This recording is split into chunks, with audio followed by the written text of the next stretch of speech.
Kita berjumpa kembali Bapak Ibu Saudara di dalam pemahaman Alkitab. Pada kesempatan ini kita akan melanjutkan dari kitab Kejadian. Kita sudah sampai di pasal 1 ayat 26.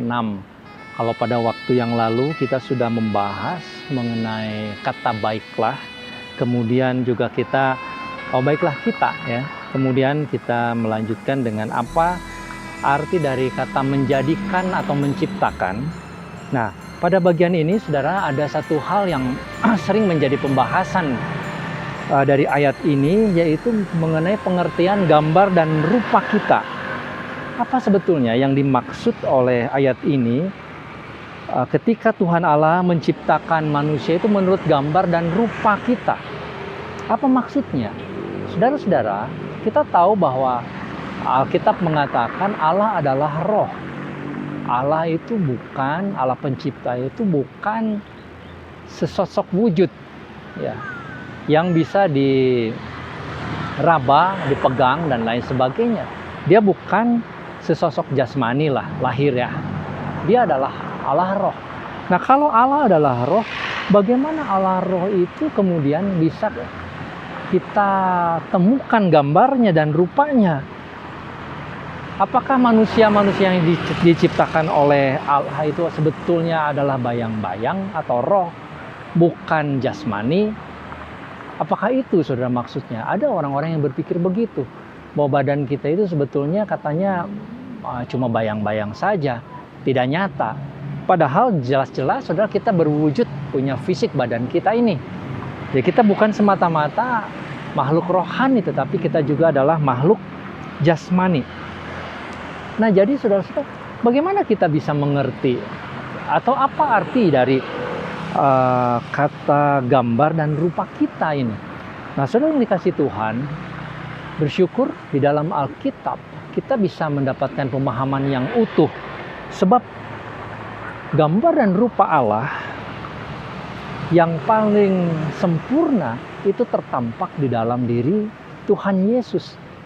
Kolose pasal 1 ayat 15 jelas mengatakan bahwa di dalam Yesus kita bisa melihat, bisa berjumpa dengan gambar dan rupa Allah yang sempurna.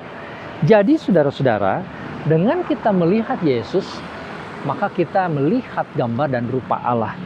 Artinya, maka kita, manusia yang lain, kita merefleksikan Yesus di dalam hidup kita, di dalam diri kita, maka itu berarti juga merefleksikan gambar dan rupa Allah di dalam hidup ini. Jadi saudara-saudara, kalau kita bisa menemukan, kita bisa memahami Tuhan Yesus, bagaimana aspek-aspek kehidupan Tuhan Yesus, nah maka kita akan bisa menemukan gambar dan rupa Allah di dalam diri manusia. Nah, saudara-saudara, saya hanya ingin mengatakan 3 hal saja dari sekian banyak hal mengenai gambar dan rupa Allah yang tertampak di dalam diri manusia dan tentu secara sempurna di dalam diri Tuhan Yesus, itu melalui yang pertama aspek rohani, kemudian atau aspek kehidupan rohani, yang kedua aspek hidup moral, dan yang ketiga dari kepribadiannya. Nah, saudara-saudara, hari ini kita akan membahas aspek rohani. Saudara yang dikasih Tuhan, manusia bukan sekedar makhluk jasmani. Manusia diberikan nafas hidup. Ya, kita sudah membahas hal itu di kesempatan minggu yang lalu atau kesempatan yang lalu, bahwa ada nafas hidup yang diberikan sehingga manusia mempunyai aspek rohani. Maka kita bisa mengatakan manusia ini terdiri dari jasmani dan rohani. Secara umum kita mengatakan demikian. Tetapi apa artinya sebagai makhluk rohani itu, saudara-saudara? Apa artinya? Artinya bahwa manusia memiliki hubungan pribadi dengan Allah. Bisa berkomunikasi secara rohani dengan Allah. Binatang tidak, saudara. Binatang punya nyawa, tetapi dia tidak berhubungan dengan Allah. Tetapi manusia itu mempunyainya. Saudara-saudara, di dalam bahasa umum sering dikatakan itu sebagai aspek keagamaan, manusia yang beragama ya. Nah, salah satu atau beberapa hal ciri-ciri beragama, kehidupan beragama misalnya diwujudkan di dalam ritual keagamaan, ibadah ya, kemudian juga di dalam kehidupan nilai-nilai keagamaan. Saudara-saudara, di dalam doa, di dalam pembacaan terhadap kitab suci. Lalu dalam hidup kita juga kita mempunyai perasaan keagamaan.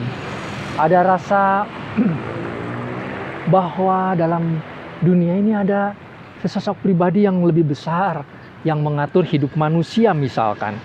Ya. Kemudian kita juga punya perasaan ada pribadi yang mengatur dunia ini. Dunia ini tidak muncul begitu saja. Kalau ada kejadian-kejadian yang terjadi itu tidak terjadi begitu saja, tapi ada pengaturan. Ya, kalau kita bicara soal rezeki misalnya, soal jodoh dan lain sebagainya, saudara, itu ada pribadi ilahi yang mengatur hal itu. Jadi saudara, itu adalah aspek keagamaan. Dan kesadaran itu hanya dimiliki oleh manusia. Binatang tidak menyadari hal itu, saudara. Kita tidak pernah melihat waktu binatang menghadapi kesulitan, ketika akan dimangsa, dia berdoa, itu misalnya saudara. Ketika mau makan, dia berdoa, kan tidak. Ya. Tidak ada kesadaran keagamaan, rohaniah. Tetapi manusia memilikinya. Nah, saudara-saudara, jadi kita mengatakan manusia itu rohani karena memang kita bisa berkomunikasi dengan Allah pencipta. Dan yang paling sempurna, saudara, kita melihat di dalam diri Tuhan Yesus. Dan satu contoh misalkan kita bisa lihat di dalam Injil Yohanes pasal 17. Ketika Tuhan Yesus berdoa, di dalam doa-doanya nampak sekali saudara-saudara bahwa Tuhan Yesus begitu erat berhubungan, sangat dekat, sangat intim, menyatu dengan Allah Bapa. Jadi saudara-saudara, itulah kerohanian yang sempurna yang dimiliki atau yang dilakukan, yang ditampakkan oleh Tuhan Yesus. Nah, kita sebagai orang-orang yang percaya kepada Allah juga sebetulnya memiliki hubungan yang sama. Memang nanti di pasal 3, saudara-saudara, kita tahu bahwa hubungan itu rusak karena dosa. Tetapi tidak musnah, tidak hilang. Tetapi dipulihkan oleh Tuhan Yesus melalui karya kematian dan kebangkitannya.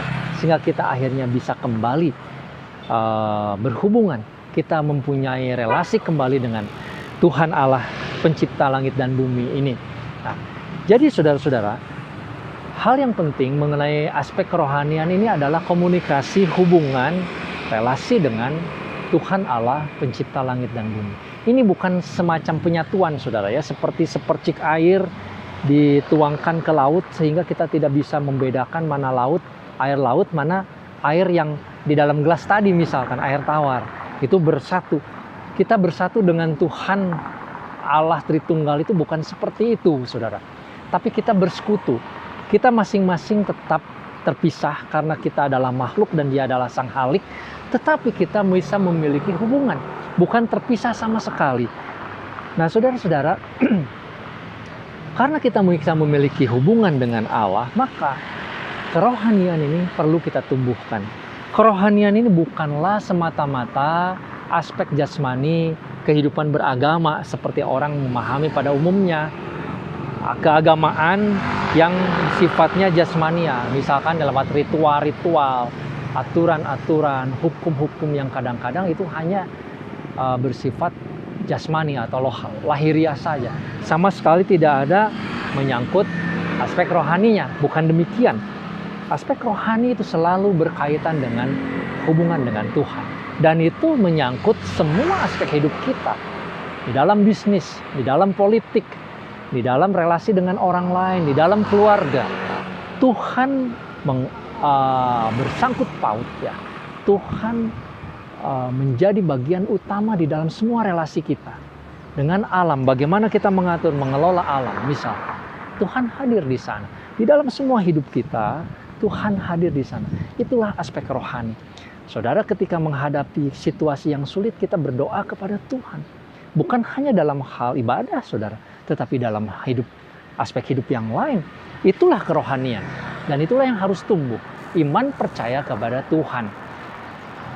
Jadi saudara-saudara yang dikasihi Tuhan, biarlah kita menyadari hal ini. Sebagai makhluk rohani, sebagai pribadi yang Tuhan katakan kita memiliki gambar dan rupa Allah, maka aspek rohani ini harus tumbuh.